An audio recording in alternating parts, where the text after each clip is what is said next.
I'm standing in present-day Sylvan Beach, New York, on the eastern end of Oneida Lake, which is behind me.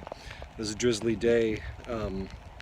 It's pretty gray, but you can see the size of this lake behind me. It's about 22 miles long, about 5 miles wide, and no more than like about 22 feet deep.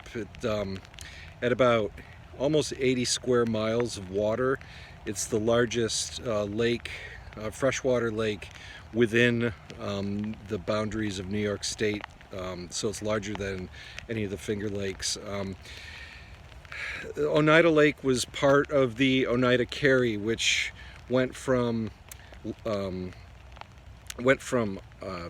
Fort Oswego on Lake Ontario to about 50 miles to this point along the Oswego River, and then across the lake here. And from here there would be a series of creeks and rivers and portages all the way taking you to the Mohawk River and onto Albany and onto the Hudson River and down to New York City in the Atlantic Ocean. So this was a major trade route in the mid-1700s. On any given day you might have seen coming and going on here Indians and canoes, traders and canoes. It became a major artery for military forces during the French and Indian War, moving back and forth.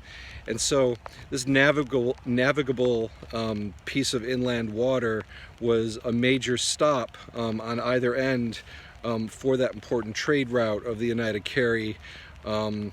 Fort Brewerton, which was a small fort on the western end, would have been the jumping off point of security there. And then on this side you would get out and then head east towards Albany. So again, it's one of these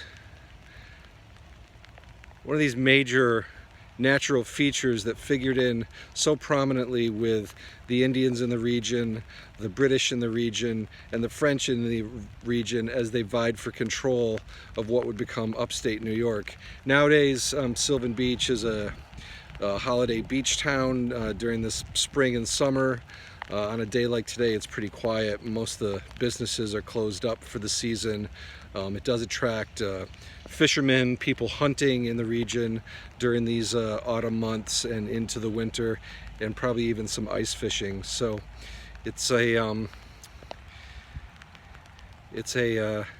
nice reminder on a quiet day, absent of modern buildings that are around me in the town, of what this must have been like in the mid-1700s.